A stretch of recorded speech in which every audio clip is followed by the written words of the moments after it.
जय श्री श्री राधा गोकुलानंद की जय, श्री श्री सीताराम लक्ष्मण हनुमान की जय, पतित पावन निताई गौर सुंदर की जय।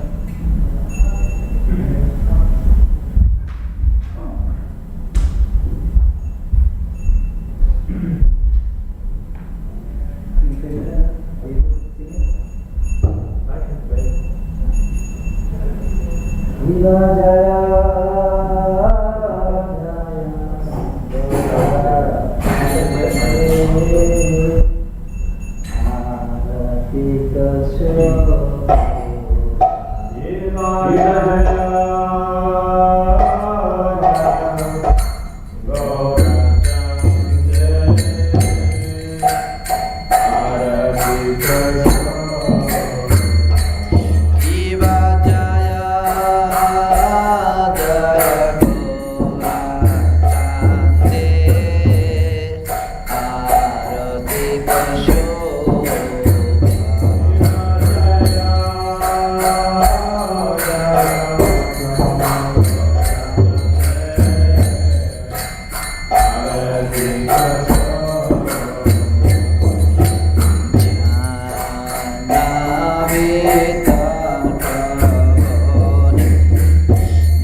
Hare Jalamala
Swami Srila Prabhupada ki ISKCON BBT founder Acharya Srila Prabhupada ki Jai Om Vishnupada Paramakshapradha Jagacharya Nityalila Pravishta Tathata Sishmat Bhakti Siddhanta Saraswati Goswami Srila Prabhupada ki Sakshat Bhairava Gaur Kishore Das Babaji Maharaj ki Srila Satchidananda Bhaktivedanta Thakur ki Vaishnava Sarvabhauma Shri Jagannath Das Babaji Maharaj ki Shri Rup Shri Shankara Bhatta Raghunath Shri Jiva Gopal Bhatta Das Raghunath Sarva Goswami Vrinda ki Namacharya Srila Haridas Thakur ki Yuga Dharma Harinam Sankirtan ki Ganga Mai ki Jamuna Mai ki Bhakti Tulsi Maharani ki Shri Shri Radha Krishna Gopinath Shyam Kunda Radha Kunda Giri Govardhan Mathura Vrindavan Dham ki Mayapur Navadip Dham ki Shri Kshetra Shri Jagatpuri Dham ki Shri Shri Radha Gokulananda Sitaram Lakshmana Hanuman Gaurita Shandarati ki Nitai Gaur Premanande Hari Hari Bol. All glories to the assembled devotees Hare Krishna. All glories to the assembled devotees Hare Krishna. All glories to the assembled devotees Hare Krishna. All glories to Guru and Gauranga and Srila Prabhupada ki Jai.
Jayo Radha Madhava Kunja Vihari Radha Madhava Kunja Vihari Jaya Gopi Jana Vallabha Girivaradari Gopi Jana Vallabha Girivarada Yashodanandana Braja Jana Ranjana Jana Braja Jana Yamuna Tira Vanachari Yamuna Tira Vanachari Jayo Radha Madhava Kunja Vihari Jayo Radha Madhava Kunja Vihari Jaya Gopi Jana Vallabha Girivaradari Jaya Gopi Jana Vallabha Girivaradari Yashodanandana Vraja Jana Ranjana Yashodanandana Vraja Jana Ranjana Yamuna Tira Vanachari Yamuna Tira Vanachari Jayo Radha Madhava Kunja Vihari Jayo Radha Madhava Kunja Vihari Jaya Gopi Jana Vallabha Girivaradari Jaya Gopi Jana Vallabha Girivaradari Yashodanandana Braja Jana Ranjana Yashodanandana Braja Jana Ranjana Yamuna Tira Vanachari Yamuna Tira Vanachari Jaya Radha Madhava Kunja Vihari Radha Madhava Kunja Vihari Yashodanandana Braja Jana Ranjana Nandana Braja Yashodanandana Braja Jana Ranjana Yashodanandana Braja Jana Ranjana Yamuna Tira Vanachari Yamuna Tira Vanachari Jayo Radha Madhava Kunja Vihari Radha Madhava Kunja Vihari Hare Krishna Krishna Krishna Hare Hare Hare Rama Rama Rama Hare Hare Hare Krishna Krishna Krishna Hare Hare Hare Rama Rama Rama Hare Hare Hare Krishna Krishna Krishna Hare Hare Hare Rama Rama Rama Hare Hare Hare Krishna Krishna Krishna Hare Hare Hare Rama Rama Rama Hare Hare Jai Srila Prabhupada. So I'm very sorry. You're very unfortunate to hear from me today. I will try to do my best. So please give me your blessings so I can speak something of use and can reach the hearts. So we are reading verse 39 of the second chapter. I don't know if you have any copies. Yeah. Om Namo Bhagavate Vasudevaya.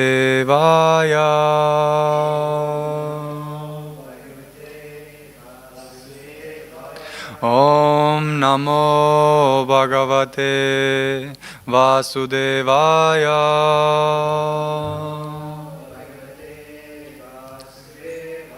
Om Namo Bhagavate Vasudevaya.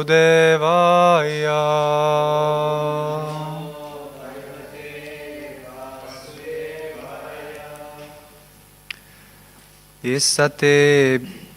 Can you help me with the melody? How is it? You? 39.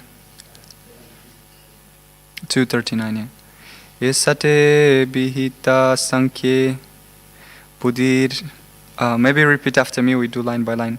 Esate Bihita Sakye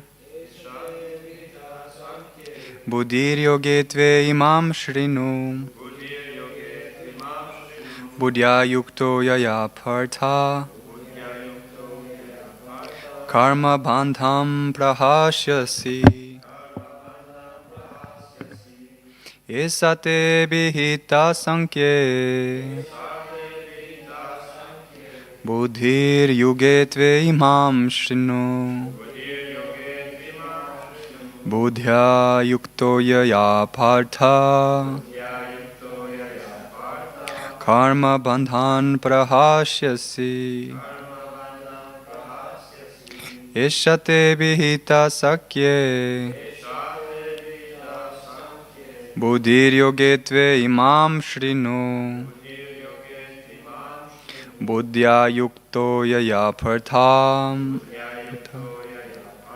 Karma Bandham Prahashyasi. Your turn.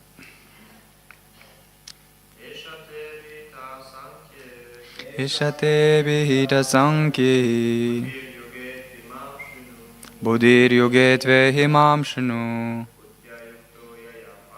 Buddhya Yukto Yaya Partha Karma Bandham Prahashyasi.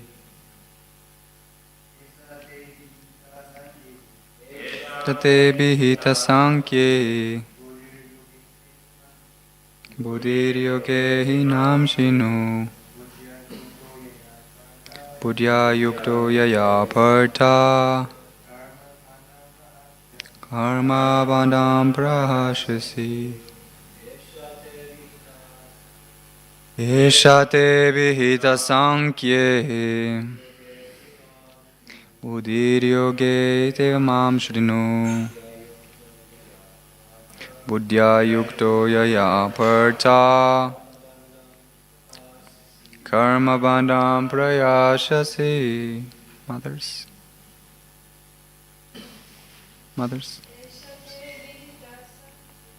Ishate Bihita Sankhye Buddhir Yoge Tve Imam Shrinu Buddhya Yukto Yaya Partha Karma Bandham Prahashyasi. Word by words. Isha. All this. Te. Unto you. Abhihita. Described. Sankhye. By analytical study. Buddhi. Intelligence. Yoge. In work without fruitive results. 2. But. Imam. This. Shrinu. Just here. Buddhya. By intelligence. Yukta. Dovetailed. Yaya. By which. Partha. O son of Partha. Karma bandham. Bondage of reaction. Prahashyasi. You can be released from. Purport and translation by His Divine Grace, Srila Prabhupada Ki. Thus far I have described this knowledge to you through analytical study. Now listen as I explain it in terms of working without fruitive results. O son of Pratha, when you act in such knowledge, you can free yourself from the bondage of work. So the two types, this verse is a passage from sections responding to the different arguments of Arjuna not to fight. So analytical study was presented until now, and now he's passing into another section where he's speaking of Buddhi Yoga, or work without attachment. So the purport. According to the Nirukti or the Vedic dictionary, Sankhya means that which describes things in detail. And Sankhya refers to that philosophy which describes the real nature of the soul. So this was spoken in the beginning of the second chapter from verses 10 or 11 to 30, where Krishna is describing the different qualities of the soul, which is Achidyayam, Adayoyam, unsoluble, unbreakable. It has no beginning or no end. It is everlasting, unborn, undying, eternal, and always the same. So this was the Sankhya presentation of Arjuna. And this was to argumentate the aspect of compassion, because Arjuna, out of his compassion, didn't want to fight. So this first beginning of the chapter, second chapter, was to argue that he has no reason to lament, because a person in knowledge understands the soul is never dying. The soul has no beginning, no end, so he's lamenting out of ignorance. Arjuna's proposal not to fight was based on sense gratification. Forgetting his prime duty, he wanted to cease fighting, because he thought that by not killing his relatives and kinsmen, he would be happier than by enjoying the kingdom after conquering his cousins and brothers, the sons of Dhritarashtra. In both ways, the basic principle were for sense gratification. So he's thinking about his own interests. Happiness derived from conquering them and happiness derived by seeing kinsmen alive are both on the basis of personal sense gratification, even at the sacrifice of wisdom and duty. Krishna, therefore, wanted to explain to Arjuna that by killing the body of his grandfather, he would not be killing the soul proper. And he would explain that all individuals, including the Lord himself, are eternal individuals. They were individuals in the past, they are individuals in the present, and they will continue to remain individuals in the future, because all of us are individual souls eternally. This is the second verse, 12th verse. Natve vaham natu jasam natvam neme janati paha nachevana bhavishyamaha sarva vayam ataha param. There was never a time where not exists, nor you, nor all these great kings. We simply change our bodily dresses in different manners, but actually we keep our individuality even after liberation from the bondage of material dresses. And this is 2022, where it says that the same way we take new garments, new clothes, and the soul takes a new body at the time of death. An analytical study of the soul and the body has been graphically explained by the Lord. And this descriptive knowledge of the soul and the body from different angles of vision has been described here as Sankhya, in terms of the Nikuti dictionary. This Sankhya has nothing to do with the Sankhya philosophy or the atheist Kapila. Long before the impostor Kapila's Sankhya, the Sankhya philosophy was espoused by Srimad Bhagavatam, by the true Lord Kapila, the incarnation of Lord Krishna, who explained it to his mother, Devahuti. So in the third canto, Krishna manifested himself as the son of Devahuti and Kardama Muni. And he was predicted by Lord Brahma. He said to Devahuti that she would have a son that would instruct her so she could attain liberation. So after the father left, after he begot the children, he left in the forest to continue his tapasya, his meditation, and Devahuti stayed in charge of the eldest son, Kapila. And so eventually she inquired from him, because she was very eager, and she inquired very submissively.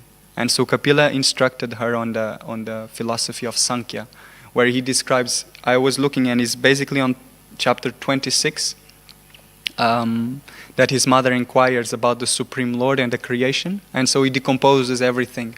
He says all the elements, which element is created first, which element manifests the sense objects, the working senses, and so he gives a very detailed explanation of the process of creation and the position of the Lord on that creation. So after that, she could be liberated by the instructions of her son. So this was the original, and is the Sankhya that Prabhupada is mentioning by Lord Kapila. But in history, I don't know so many details. There was another Kapila who appeared as an atheist and came to create a divergent path on the Sankhya philosophy, because he had the same name, so he was presenting something similar, but with a deviant goal. So Prabhupada is making very clear, and this was one of the characteristics of Prabhupada. He always protected us very much, because there are so many variants of philosophy, and our desires are so mixed with so many other material desires that it's very hard to fully, firmly fix our mind in the supreme ultimate goal, Krishna Prem, going back home. So many other deviant desires are there, and many other deviant philosophies which seem attractive according to our desires. So Prabhupada make it very clear, and that's why sometimes Prabhupada was so strict, because he was protecting us, because he knew in the days to come many people will try to mix things and to deviate us from the path.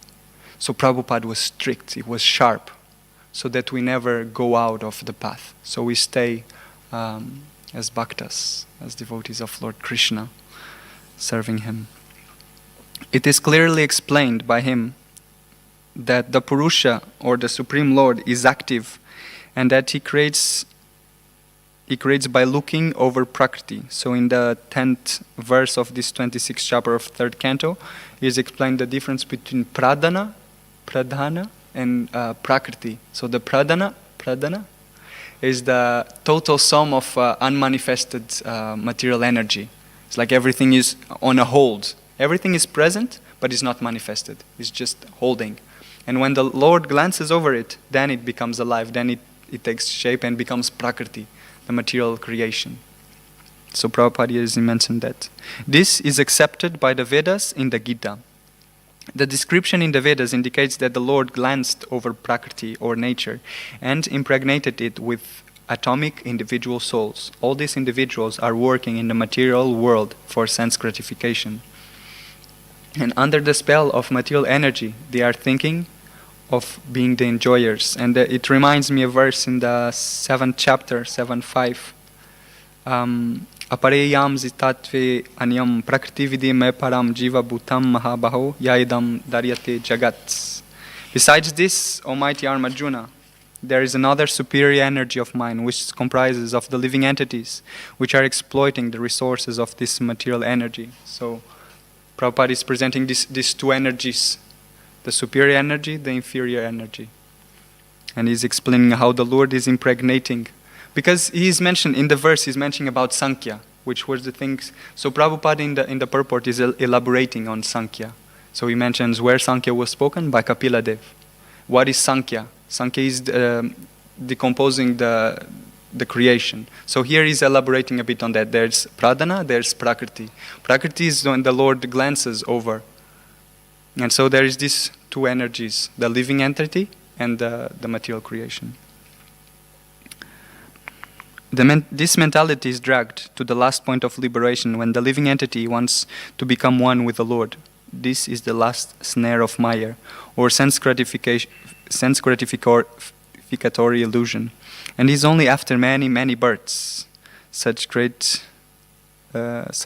gratificatory activities, that the great soul surrenders unto Vasudeva.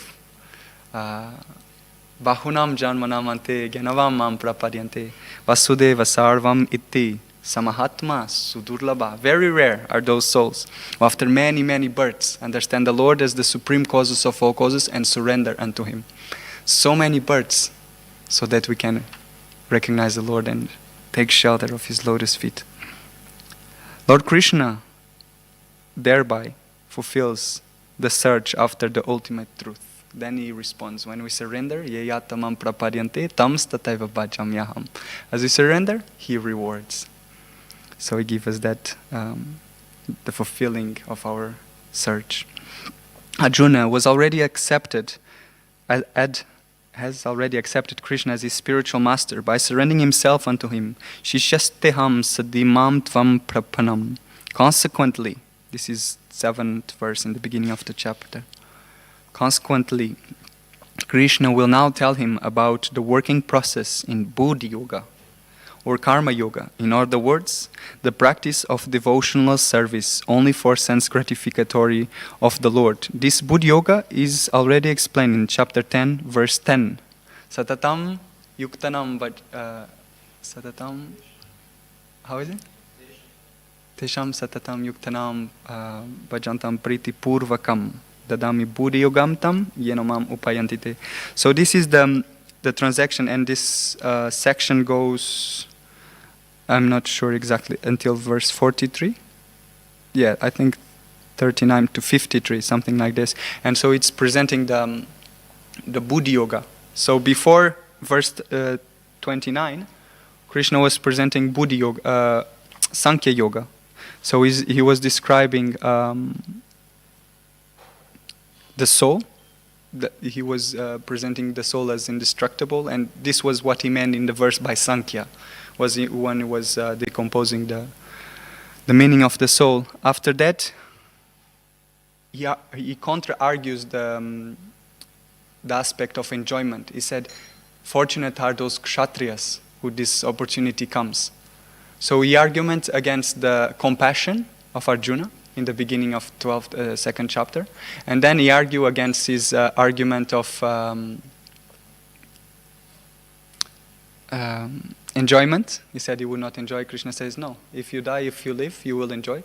And now he's going to argue with the other aspects of the dynasty, the duty, and his indecision. So he's presenting Buddhi Yoga. Another aspect that I was finding in later times in the Bhagavad Gita presented by Srila Prabhupada.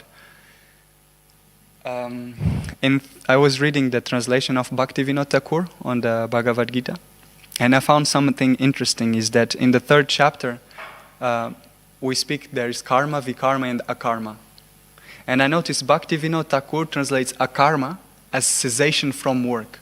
And this is normal in Sanskrit. The prefix a comes to deny. So karma is to act according to the duties. When we put the prefix, not just in karma but in other Sanskrit words, a comes to deny, means no work.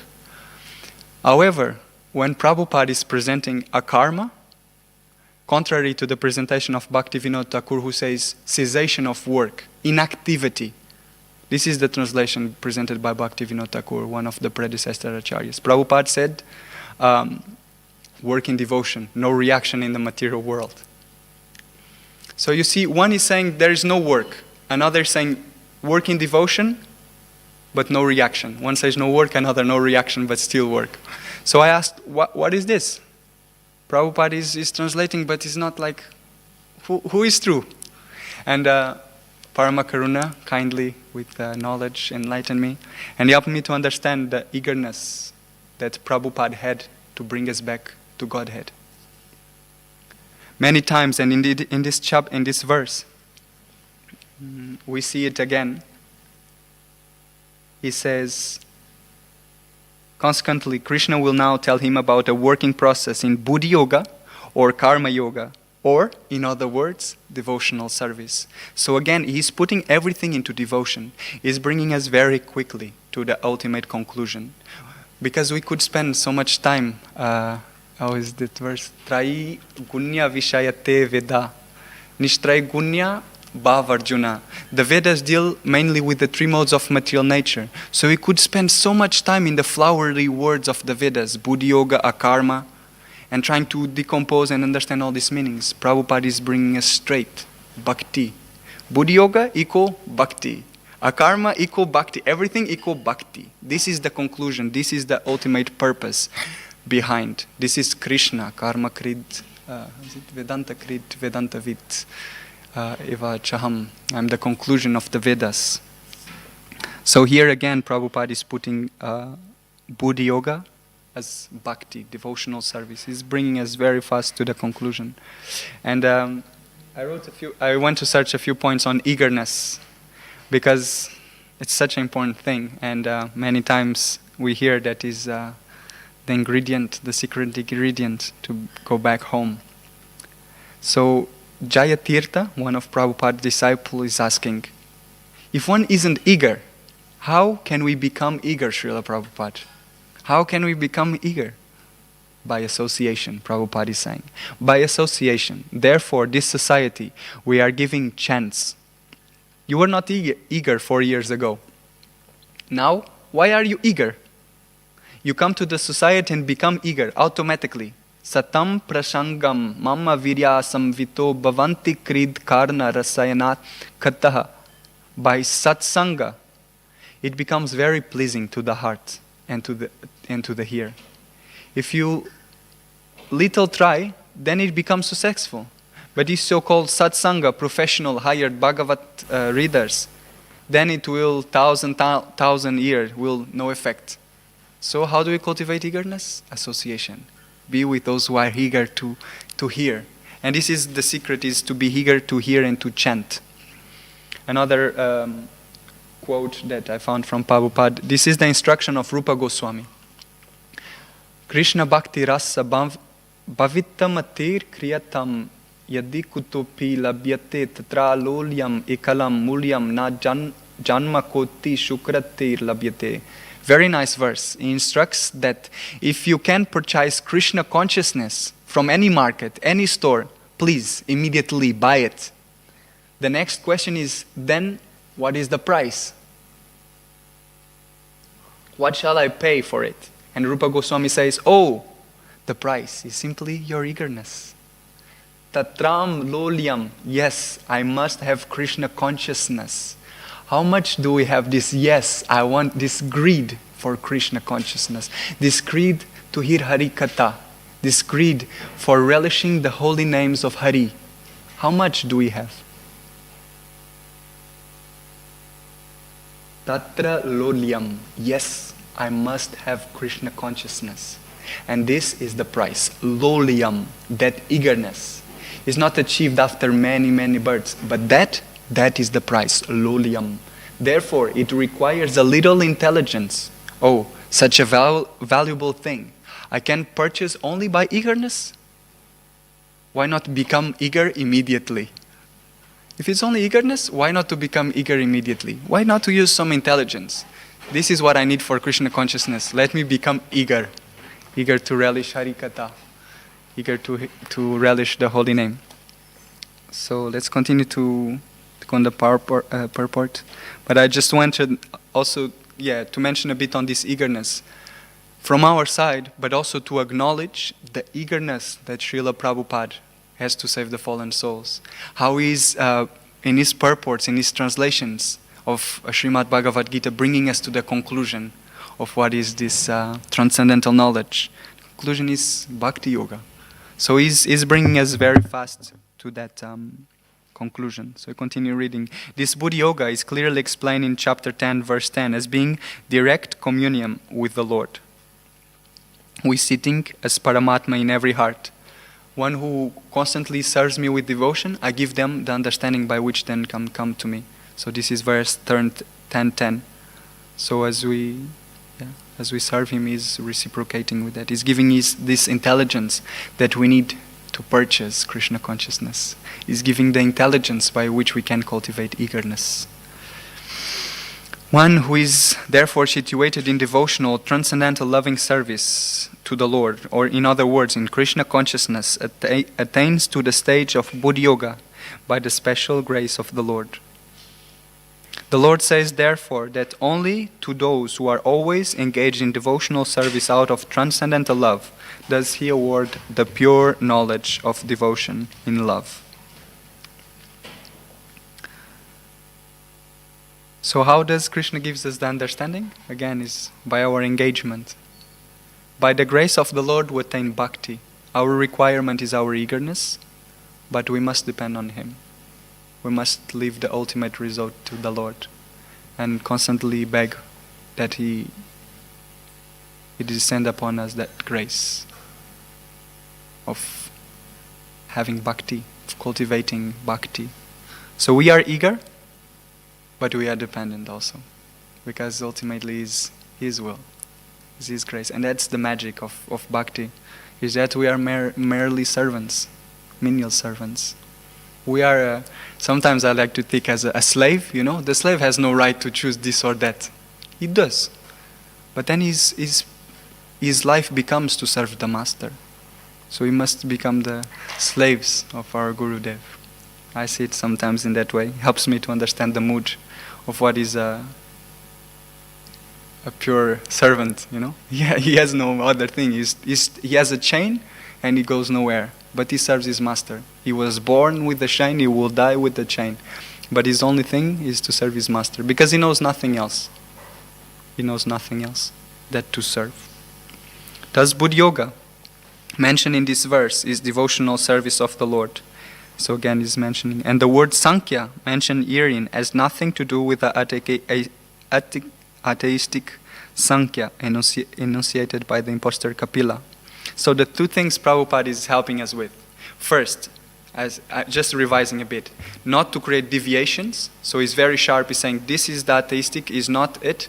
So he's protecting us from deviation. And second, he's bringing us fast to the conclusion. So from his purport we can understand these 2 points. No deviation and straight to the Siddhanta. One should not, therefore, misunderstand that Sankhya Yoga mentioned herein has any connection with the atheistic Sankhya. You see, he's protecting us. Nor did that philosophy have any influence during that time, nor would Lord Krishna come to mention such godless philosophical speculation. So during the time of the war Kurukshetra, there was not this atheistic Sankhya. There was only the Sankhya of Kapila Dev from Srimad Bhagavatam. So here he's just argumenting a bit on historical facts to fundament his point. Real Sankhya is described by Lord Kapila in Srimad Bhagavatam. But even that Sankhya has nothing to do with the current topic. Here Sankhya means analytical description of the body and soul. So he's, again, this verse is described before where he says, what is the soul? Lord Krishna made an analytical description of the soul just to bring Arjuna to the point of Buddha Yoga or Bhakti Yoga. Therefore, Lord Krishna's Sankhya and Lord Kapila's Sankhya are described in Bhagavatam and are one and the same. They are Bhakti Yoga. Lord Krishna said therefore that only the less intelligent class of men makes a distinction between Sankhya Yoga and Bhakti Yoga. Sakya Yoga Pritag Balaha Pravadanti na Paditaha. So also in this phrase we can see analytical description of the soul, just to bring Arjuna to the point of Buddha Yoga. So it's because there's stages, there's this ladder of yoga. And Buddha Yoga is higher than Sankhya Yoga. So we go through these steps and we can understand Buddha Yoga is higher than Sankhya Yoga. Of course, atheistic Sankhya Yoga has nothing to do with Bhakti Yoga, yet the intelligent claim that atheistic Sankhya Yoga is referred in the Bhagavad Gita.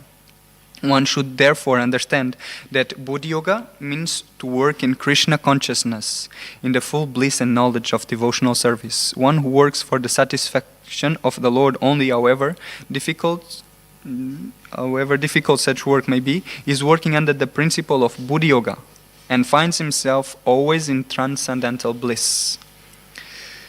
By such transcendental engagement, one achieves all transcendental understanding automatically by the grace of the Lord, and thus his liberation is complete in itself, without his making extraneous endeavors to acquire knowledge. There is much difference between work in Krishna consciousness and work for fruitive results, especially in the matter of sense gratification for achieving results. In terms of family, of material happiness, Buddha Yoga is therefore the transcendental quality of work that we must perform.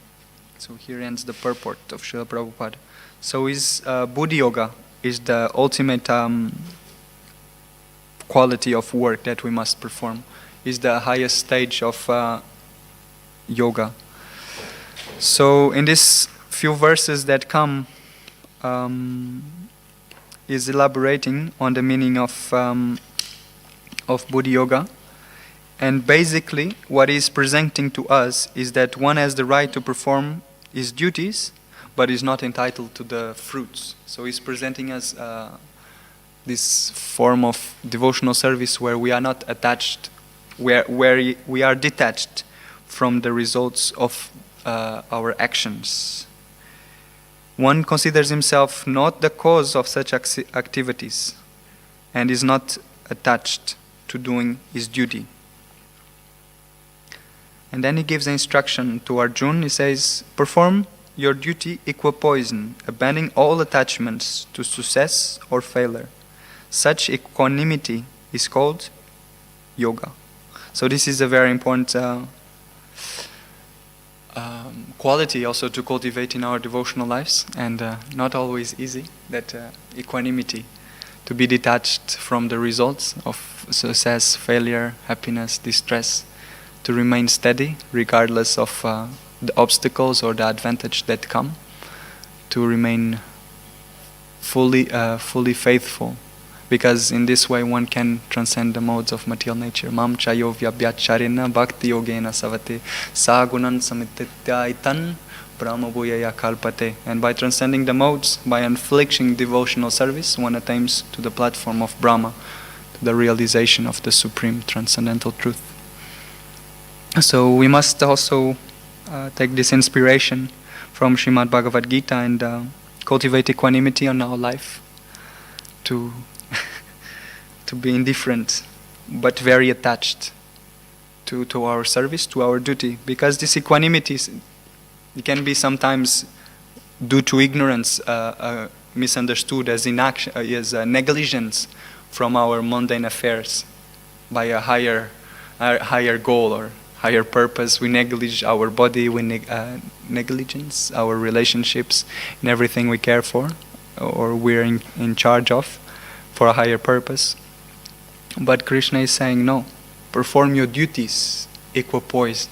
So continue your activities, because this is the way we set example. So as Vaishnavas, as aspiring devotees, we must keep this in mind. And I will open it, and I don't know if anyone has any commentaries, any questions, any chastisement, anything. Please, feel free. I can repeat also.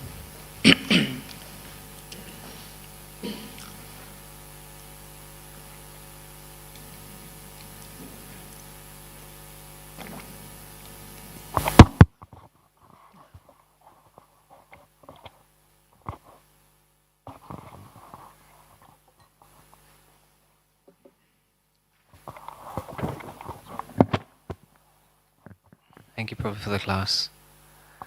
So it was very nice reflecting on Srila Prabhupada's purport and Srila Prabhupada's mood to help us not deviate from atheistic philosophy, just like others do when they read the Bhagavad Gita. And you very nicely explained how Srila Prabhupada is protecting us and also giving us the Siddhanta in the purport immediately, because he's so eager to give us devotion. My question is, when you mentioned the words slave, so I want to understand this mood to cultivate, or to understand it a little bit deeper, is how does it differ from servant, or what does servant mean to you, what does slave mean to you, and how does it help you in your devotional practice? Yeah, I think it's about the mood. I don't know much about the terminology. The immediate thing that comes to my mind, the difference is the sense of freedom. The slave has no freedom. He has a chain. And the point is that when you're so dedicated to your Guru Maharaj, that is your chain. That are the regulative principles of freedom. Is I want to serve Guru Maharaj, my life, and there's nothing else. That's your bondage to everything, material and spiritual. So, and I know for me it's a sense of, really giving up my freedom and my only happiness. Also what is important to understand, like the way I see it, is a slave you're born a slave. Imagine you're born a slave. There's this allegory of Pythagoras, this Greek, you know? Pythagoras. You know this allegory? So you're born in a cave with chains, only seeing the shadows which are projected in the light. So there's a light and there's some shadows projected on the cave of the wall, on the wall of the cave.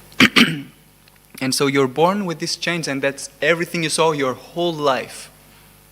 It's the only thing you know. Well, I don't know exactly where I'm going, but the point I want to present is, imagine you're born only serving your Guru Maharaj. Maybe this allegory is not so good idea. But it's just this, there's this only one thing. For me is that, like in the mood, I don't know so much this, I'm not so good at philosophy maybe, but it's just this sense of, for me it's deeper than a servant, because in my mentality, in my Western mentality, as a servant I can sometimes do, I can sometimes don't. But a slave is obliged. The way I conceive slaves is like the niggers, how they were like put under and they were bought and sold, and they had no control over. Yeah, this is the thing. They had no control in their life. They are serving this master, and then if the master sells them, they go and they don't put questions. They are just doing whatever they are told to do. So for me, it's that abandon of free will, and I don't know much, but it has helped me sometimes. Thank you. It was just when it comes to definition, slave is someone who does something against their will. So when you say slave, it's I don't want to serve my spiritual master, but I have to do it anyway. That was the only concern that I had. But I appreciate the meditation of having a strict chain around the neck. Why we wear this tulsi mala around the neck? We're like dogs serving the spiritual master. So this meditation helped me. Thank you. Yeah, something like that. It's actually true, right? The Sanskrit das means slave, is it? You heard that before? That's what actually the translation is. Das means slave. So it's like we don't say it so much because it's not so palatable, but that's what the temple president told me, and also I heard it from other sources. I think. No, it's like slave, like if you take it literally. I don't know where it's said in Shastra, but our Pandit comes.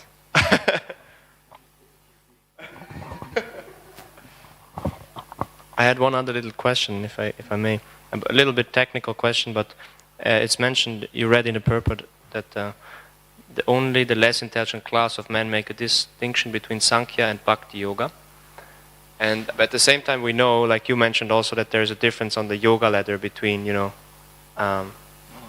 Bhakti Yoga and Sankhya Yoga, right? So how do we understand that they're actually non-different? You know where it is? It's like page 132 on my one. Yeah, we don't have the same edition. Yeah, it's I think it's saying that Lord towards the end. Therefore, Lord Krishna Sankhya. No, sorry. No, therefore that only the less intelligent. It's second to last paragraph. Lord said, therefore, that only less intelligent class of men a distinction between Yeah. Sankhya Yoga and Bhakti Yoga. Yeah. Because they are taking to the same goal. This ladder